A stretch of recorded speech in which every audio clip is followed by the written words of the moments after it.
ഒന്നിന് ഇതേ ഡാൻ കുര്യൻ തന്നെയാണ് സംസാരിച്ചത് അവന്തികയുമായി. ആ ഘട്ടത്തിൽ അവന്തികയ്ക്ക് പരാതിയില്ല എന്ന് അവന്തിക തന്നെയാണ് വ്യക്തമാക്കിയിരുന്നത്. പക്ഷേ അതേ അവന്തിക തന്നെയാണ് ഓഗസ്റ്റ് 21-ന് ഇക്കാര്യങ്ങൾ വ്യക്തമാക്കുന്നത്. അന്ന് ഞങ്ങളുടെ റിപ്പോർട്ടറായിട്ടുള്ള ഡാൻ കുര്യൻ കൃത്യമായി ചോദിക്കുന്നുണ്ട്, നേരത്തെ ഇതേ കാര്യങ്ങൾ ചോദിച്ചപ്പോൾ ഇങ്ങനെയല്ലല്ലോ പ്രതികരിച്ചിരുന്നത് എന്നത്. അതിനും അവന്തിക മറുപടി നൽകുന്നുണ്ട്. അങ്ങനെ അപ്രതീക്ഷിതമായിരുന്നു എന്നത് വസ്തുതയാണ്. കാരണം അവന്തികയെ മുന്നറിയിപ്പില്ലാതെയാണ്, അല്ലെങ്കിൽ അവന്തികയുടെ അനുവാദമില്ലാതെ ആ കോൾ റെക്കോർഡ് ചെയ്യുകയോ ഒന്നും ചെയ്തിട്ടില്ല. ഇത് അവന്തികയുടെ സമ്മതത്തോടു കൂടി തന്നെ 21-ാം തീയതി ഞങ്ങൾ ടെലികാസ്റ്റ് ചെയ്ത വിവരങ്ങൾ, റിപ്പോർട്ടിൻ്റെ പൂർണ്ണരൂപം ആണ് ഇപ്പോൾ പ്രേക്ഷകർ കേട്ടത്. ആ 21-ാം തീയതി ഞങ്ങൾ ടെലികാസ്റ്റ് ചെയ്ത അവന്തികയുടെ വെളിപ്പെടുത്തലിലും കൃത്യമായി ചോദിക്കുന്നുണ്ട്, നേരത്തെ ബന്ധപ്പെട്ടപ്പോൾ ഇതല്ലായിരുന്നല്ലോ പ്രതികരണം എന്നത്. അന്ന് ബന്ധപ്പെട്ടപ്പോൾ ഇതേ അവന്തിക തന്നെ സംസാരിച്ച ആ ശബ്ദമാണ് രാഹുൽ മാങ്കൂട്ടത്തിൽ പ്രതിരോധമായി തീർത്തത് എന്നതാണ്. അതിന് രാഹുൽ മാങ്കൂട്ടത്തിനുള്ള മറുപടി എന്ത് എന്നത് 21-ാം തീയതി അവന്തിക തന്നെ പറഞ്ഞു കഴിഞ്ഞു എന്നതാണ്.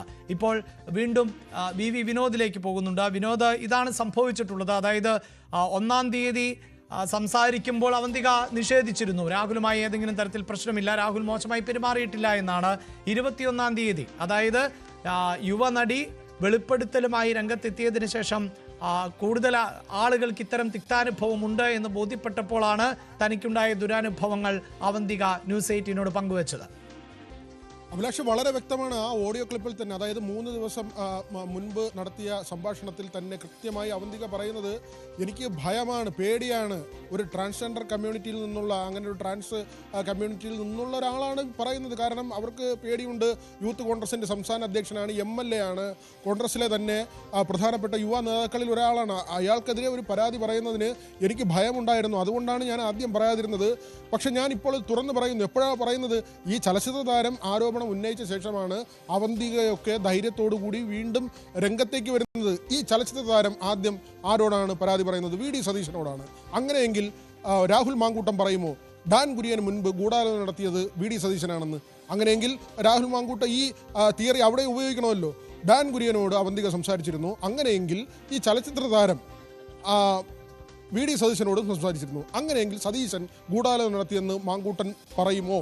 ആ തരത്തിൽ എന്തെങ്കിലും ഒരു പരാമർശം നടത്താൻ അയാൾക്ക് കഴിയുമോ? ഇവിടെ അതല്ല വിഷയം. ഇന്ന് KC വേണുഗോപാലിൻ്റെ ഭാര്യ ശ്രീമതി ആശ, ഞാൻ നേരത്തെ സൂചിപ്പിച്ചതുപോലെ, അവരൊരു ഫേസ്ബുക്ക് പോസ്റ്റ് ഇട്ടിരിക്കുന്നു. അതിൻ്റെ ഗൗരവം നമ്മൾ കാണണം. പെൺകുട്ടികൾ ചർച്ച ചെയ്യുന്നു, ഭയമാണ്. വീട്ടിൽ പലരും ഇതേക്കുറിച്ച് സംസാരിക്കുന്നു. ആ വീട്ടിൽ മാത്രമല്ല, കേരളത്തിലെ സകല വീടുകളിലും ഇപ്പോൾ ഈ മാങ്കൂട്ടത്തിൻ്റെ കാര്യമാണ് ചർച്ച ചെയ്യുന്നത്. ആളുകൾക്ക് ഭയമാണ്. ജനങ്ങളെ നേരിടുക എന്നൊരു കാര്യമുണ്ട്. ഉമ്മൻചാണ്ടി അദ്ദേഹം എപ്പോഴും പറയുന്നൊരു കാര്യമുണ്ട്, ജനകീയ കോടതി എന്ന് പറയുന്നൊരു കാര്യമുണ്ടായിരുന്നു. ആ ജനകീയ കോടതിയെക്കുറിച്ച് പറയാൻ എന്തെങ്കിലും അവകാശമോ അടിസ്ഥാനമോ അങ്ങനെ ഒരു ആത്മാഭിമാനമോ രാഹുൽ മാങ്കൂട്ടത്തിന് ഈ ഘട്ടത്തിൽ ഉണ്ടോ എന്നാണ് ചോദിക്കുന്നത്. കാരണം പുറത്തു വന്നൊരു ഓഡിയോ ക്ലിപ്പുണ്ടല്ലോ, അതിൽ പറയുന്നുണ്ട്, ഗർഭചിത്രം നടത്തിയില്ലെങ്കിൽ നിന്നെ കൊല്ലാൻ എത്ര സമയം വേണമെന്നാണ് കരുതുന്നത് എന്ന കാര്യം പറയുകയാണ്. ചാടി ചവിട്ടാൻ തോന്നുകയാണ്, എനിക്ക് ദേഷ്യം വരികയാണെന്ന് പറയുകയാണ്. ഇയാൾ ഇതൊക്കെ ഓർത്തില്ലേ? അല്ലെങ്കിൽ ഒരു പ്രണയത്തിൽ മാത്രമാണോ ഒതുങ്ങിയത്? ബിന്ദുകൃഷ്ണ ഉൾപ്പെടെ, ഷാനിമോൾ ഉസ്മാൻ ഉൾപ്പെടെ, വാഴക്കൻ ഉൾപ്പെടെ ഉള്ള ആളുകൾ ഇപ്പോൾ രാജി ആവശ്യം ഉന്നയിക്കുമ്പോൾ ഇവരുടെ എല്ലാം മനസ്സുകളിൽ വരുന്ന കാര്യം അതായിരിക്കണം. അല്ലെങ്കിൽ പിന്നെ എന്തുകൊണ്ടാണ് സീനിയർ നേതാക്കൾ ഒന്നടങ്കം ഈ തരത്തിൽ ഇയാൾക്കെതിരെ രംഗത്ത് വരുന്നത്? എത്ര പേരാണ് പരാതിയുമായി വന്നിട്ടുള്ളത്? നമ്മൾ പേര് പറയുന്നില്ല. കോൺഗ്രസിലെ തന്നെ ഒരു മുൻ MP, ഒരു സീനിയർ നേതാവാണ് അദ്ദേഹം. വളരെ സൗമ്യനായ ഒരു വ്യക്തിയാണ്. അദ്ദേഹത്തിൻ്റെ കുടുംബത്തിൽ പോലും ഈ രാഹുൽ മാങ്കൂട്ടം കയറുകയും അവിടെയും പ്രശ്നം ഉണ്ടാക്കിയില്ലേ? ആ പെൺകുട്ടി ഇതുവരെ ആ ട്രോമാവസ്ഥ കഴിഞ്ഞിട്ടില്ലെന്നാണ് കോൺഗ്രസിലെ ചില സുഹൃത്തുക്കൾ നമ്മളോട് പറയുന്നത്. ആ ഒരു ഘട്ടത്തിലൂടെ കടന്നു പോവുകയാണ്. ഇപ്പോൾ ദീപാദാൻ മുൻഷിക്ക് എത്ര പരാതിയാണ് കിട്ടിയിരിക്കുന്നത്? 9 പരാതി എന്നാണ് പറയുന്നത്. ഈ പരാതി ഇവിടം കൊണ്ട് അവസാനിക്കുമെന്ന് ഏതെങ്കിലും കോൺഗ്രസ് നേതാവിന് പറയാൻ കഴിയുമോ? VD സതീശൻ കർശനമായ നിലപാടെടുക്കണം. അദ്ദേഹം നിലമ്പൂരിൽ ഒരു നിലപാട് സ്വീകരിച്ചല്ലോ, PV അൻവറിനെ മത്സരിപ്പിക്കേണ്ടതില്ല, ആര്യടൻ ഷൗക്കത്ത് മത്സരിച്ചാൽ മതി. അന്ന് ഒരു ധീരമായ തീരുമാനമെന്ന് ഏവരും അത് പറയുകയും പിന്നീട് അദ്ദേഹം പറഞ്ഞൊരു പ്രതികരണം, ഒരുപക്ഷെ അവിടുത്തെ ജനവിധി തിരിച്ചായിരുന്നെങ്കിൽ പിന്നെ എന്താണ് സംഭവിക്കുന്നതെന്ന് എനിക്കറിയാം എന്ന് അദ്ദേഹം പറഞ്ഞു. കാരണം അദ്ദേഹം പാർട്ടിയിൽ നിന്ന് തന്നെ ഒരുപക്ഷെ പുറത്തു പോകുന്ന, അല്ലെങ്കിൽ പ്രതിപക്ഷ നേതൃസ്ഥാനം തന്നെ നഷ്ടപ്പെട്ടു പോകുന്നൊരു നിലയുണ്ടാകുമായിരുന്നു. അവിടെ ഒരു ധീരമായ നിലപാടെടുത്ത ആളാണ് VD സതീശൻ. ആ VD സതീശൻ ഈ കാര്യത്തിൽ ഒരു കൃത്യമായ നിലപാട് സ്വീകരിക്കണം. സണ്ണി ജോസഫ് ഇതിൽ കൃത്യമായ നിലപാട് സ്വീകരിക്കണം. രമേശ് ചെന്നിത്തല ഉത്തരവാദിത്തമുള്ള നേതാവാണ്, മുൻ പ്രതിപക്ഷ നേതാവാണ്, ഏറ്റവും തലമുതിർന്ന നേതാവാണ്. അദ്ദേഹം ഇക്കാര്യത്തിൽ നിലപാട് സ്വീകരിക്കണം. മുരളീധരൻ ഇതിൽ നിലപാട് സ്വീകരിക്കണം. അങ്ങനെ ആന്റോ ആന്റണി ഉൾപ്പെടെയുള്ള ആളുകൾ, അല്ലെങ്കിൽ ബെന്നി ബെഹനാൻ ഉൾപ്പെടെയുള്ള ആളുകൾ, ഈ പ്രധാനപ്പെട്ട നേതൃത്വത്തിൽ ഉള്ള ആളുകൾ, ഇവർ അടൂർ പ്രകാശ് ഇനിയും സംരക്ഷിക്കരുത് എന്ന ഒരു കാര്യമാണ് ഒരു മാധ്യമ പ്രവർത്തകൻ എന്ന നിലയിൽ, ഡാനിൻ്റെ ഈ വാർത്തയൊക്കെ നിരീക്ഷിക്കുന്ന ആളുകളാണല്ലോ നമ്മൾ. ഒരു മാധ്യമ പ്രവർത്തകൻ എന്ന നിലയിൽ അടൂർ പ്രകാശ് ഇക്കാര്യത്തിൽ കുറച്ചുകൂടി ഉത്തരവാദിത്തം കാണിക്കണം. അദ്ദേഹത്തിൻ്റെ നിലപാട് വെള്ളം ചേർക്കുന്ന നിലപാടാകരുത്. ഒരു കൺവീനറാണ്, മുന്നണി കൺവീനറാണ്. മുസ്ലിം ലീഗിൻ്റെ മനസ്സറിയണം, മറ്റ് ഘടകകക്ഷികളുണ്ട്, അവരുടെയൊക്കെ മനസ്സറിഞ്ഞിട്ട് വേണം ഇത്തരത്തിലൊരു പ്രസ്താവനയിലേക്കോ അല്ലെങ്കിൽ സംരക്ഷിക്കുന്നതിന്. അദ്ദേഹം സംരക്ഷിച്ചു എന്ന് ഞാൻ പറയുന്നില്ല, പക്ഷേ കർശന നിലപാടെടുക്കാതെ പരിശോധിക്കാൻ വരട്ടെ, നോക്കട്ടെ എന്ന് പറയുന്നത്. പക്ഷേ ചിലർ പറയുന്ന ഒരു കാര്യമുണ്ട്, ഒരുപക്ഷെ പാലക്കാട് ബൈ ഇലക്ഷൻ വന്നാൽ കോൺഗ്രസ് തോറ്റുപോയാൽ അത് ക്ഷീണമാകില്ലേ എന്ന്. തോൽക്കുകയാണെങ്കിൽ തോൽക്കട്ടെ എന്ന് വിചാരിക്കണം. ഇത്തരക്കാരെ കൊണ്ടുപോകാൻ കഴിയുമോ, ചുമക്കാൻ കഴിയുമോ പാർട്ടിക്ക്?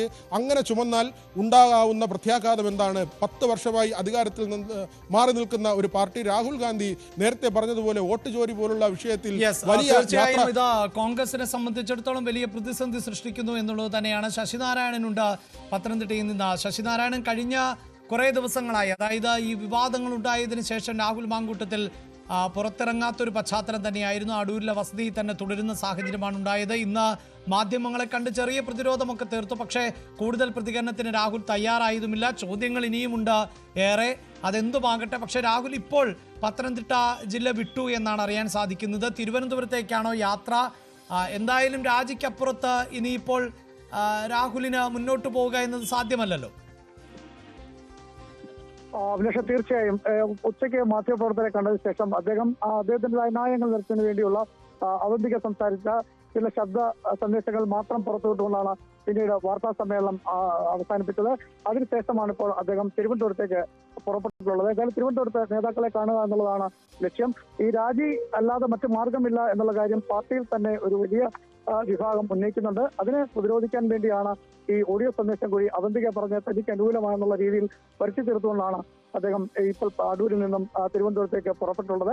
അവിടെ പാർട്ടിയുടെ ഉന്നത നേതാക്കളെ കണ്ടിട്ട് ഈ കാര്യം ചർച്ച ചെയ്യാനും ഒപ്പം പ്രതിരോധം തീർക്കുക എന്നുള്ള കാര്യമാണ് രാഹുൽ പ്രധാനമായും മുന്നോട്ട് വെക്കുന്നത്. അതേസമയം രാഹുൽ മാങ്കൂട്ടം രാജിവെക്കണം എന്നുള്ള ആവശ്യം പാർട്ടിയിൽ ഒരു വിഭാഗം ശക്തമായി തന്നെ ഉന്നയിക്കുന്നുണ്ട്. അവന്തികയുടെ മാത്രമല്ല പരാമർശം, മറ്റ് പരാതികൾ കൂടിയുണ്ട്. ഈ ഗർഭചിത്രം അടക്കമുള്ള കാര്യങ്ങൾ, ഒപ്പം മറ്റ് ശബ്ദ സന്ദേശങ്ങൾ കൂടി നമ്മൾ ഈ കഴിഞ്ഞ ദിവസങ്ങളെല്ലാം മാധ്യമങ്ങൾ ചർച്ച ചെയ്തതാണ്. ഈ വിഷയങ്ങളെല്ലാം മുന്നിൽ നിൽക്കുന്നുണ്ട്.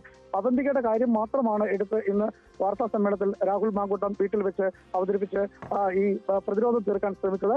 എന്തായാലും അവന്തിക ഇക്കാര്യത്തിൽ നമുക്ക് കൃത്യമായി ന്യൂസ് 8 കൃത്യമായി തന്ന ഒരു മറുപടിയുണ്ട്. ആ മറുപടിയിൽ കൃത്യമായി അവന്തിക പറയുന്നുണ്ട്. പക്ഷേ വലിയൊരു നേതാവിനെതിരെ ഇത്തരം ആരോപണം ഉന്നയിക്കുമ്പോഴുണ്ടാകുന്ന ഭയം, അല്ലെങ്കിൽ മറ്റേതെങ്കിലും തരത്തിൽ തനിക്കുണ്ടാകുന്ന സൈബർ ആക്രമണം, ഇതെല്ലാം മുൻകൂട്ടി കൊണ്ടുവന്നാണ് ഭയന്നാണ് അവന്തിക അത്തരം ഒരു സന്ദേശം നമുക്ക് നൽകുന്നത്. ഏതായാലും അവന്തികയ്ക്കെതിരെ ഉണ്ടായ ഈ രീതിയിലുള്ള പരാമർശങ്ങളെല്ലാം കൃത്യമായി അവന്തിക അവതരിപ്പിക്കുകയും ചെയ്തു. പക്ഷേ അതിനെ പ്രതിരോധിക്കുന്ന തരത്തിലുള്ള ചില ഓഡിയോ സന്ദേശങ്ങൾ മാത്രമാണ് അടൂരിലെ വീട്ടിൽ വെച്ച് രാഹുൽ മാങ്കൂട്ടം ഇന്ന് മാധ്യമപ്രവർത്തകർക്ക് മുന്നിൽ നൽകിയ മറ്റു കാര്യങ്ങൾ. ശശി, അത് ന്യൂസ് 18 നമ്മുടെ തന്നെ ഡാൻ കുര്യൻ അവന്തികയുമായി സംസാരിച്ച ശബ്ദത്തിന്റെ ഭാഗമാണ് കേൾപ്പിച്ചത്. അതെങ്ങനെയാണ് തനിക്ക് ലഭിച്ചത് എന്ന് ആലോചിച്ചു നോക്കൂ. അത്തരം ചില ചോദ്യങ്ങളൊക്കെയാണ് ചോദിച്ചുകൊണ്ടേയിരുന്നത്. അതിനുള്ള മറുപടി നമ്മൾ വളരെ കൃത്യമായി, എന്താണ് ഇതേ അവന്തിക തന്നെ പിന്നീട് സൂചിപ്പിച്ചത് എന്നതിൽ നിന്ന് വ്യക്തമാണ്. രണ്ടാമത് അവന്തികയുമായി സംസാരിക്കുമ്പോൾ അന്നുണ്ടായ ആ ശബ്ദഭാഗം കൂടി ഉൾപ്പെടുത്തിക്കൊണ്ട് തന്നെയാണ് അന്ന് സംസാരിച്ചപ്പോൾ ഇങ്ങനെയല്ലല്ലോ അവന്തിക മറുപടി പറഞ്ഞത് എന്നത് ഉൾപ്പെടെയുള്ള കാര്യങ്ങളാണ് വ്യക്തമാക്കിയത്. മാത്രവുമല്ല, അവന്തിക ആവർത്തിച്ച് പറയുന്നുണ്ട് MLA ആയിട്ടുള്ള ഒരാളാണ്, യൂത്ത് കോൺഗ്രസിന്റെ നേതാവാണ്. അപ്പോൾ അങ്ങനെയൊക്കെയുള്ള ഒരാൾക്ക് വലിയ സ്വാധീനം ചെലുത്താൻ സാധിക്കും. പെട്ടെന്ന് ഇത്തരം കാര്യങ്ങൾ വിളിച്ചു പറഞ്ഞാൽ താൻ നേരിടാൻ പോകുന്നത് സൈബർ ഇടത്തിലടക്കം വലിയ ആക്രമണമായിരിക്കുമെന്ന് അവന്തിക പറയുന്നു. അതിനുശേഷമാണ് അവന്തികയ്ക്ക് ഒരു പക്ഷേ ഈ യുവനടി രാഹുലിനെതിരെ കൃത്യമായ വിമർശനവുമായി രംഗത്തെത്തിയപ്പോൾ ആത്മവിശ്വാസം ഉണ്ടായത് എന്ന് വേണം നമുക്ക് മനസ്സിലാക്കാൻ. രാഹുൽ മറുപടി നൽകേണ്ടത് നിരവധിയായ വിമർശനങ്ങൾക്കാണല്ലോ. ആ വിമർശനങ്ങൾക്ക് കൃത്യമായ മറുപടി നൽകാൻ രാഹുൽ തയ്യാറാകുന്നുണ്ടോ? നിയമപരമായ ഒരു പോരാട്ടത്തിലേക്ക് താൻ പോകും എന്ന് പറയുന്നുണ്ടോ? ഇത് ഗൂഢാലോചനയുടെ ഭാഗമെന്ന് പറയുമ്പോൾ ആ ഗൂഢാലോചനയിൽ ആരൊക്കെ എന്നത് രാഹുൽ പറയുന്നുണ്ടോ? അങ്ങനെ കൃത്യമായി മാധ്യമങ്ങളോട് സംസാരിക്കാൻ രാഹുൽ തയ്യാറായോ? പ്രത്യേകിച്ച് നമുക്കറിയാമല്ലോ, ഇതിനു മുമ്പ് രാഹുൽ മാങ്കൂട്ടത്തിനെ നമ്മൾ കാണുന്നത്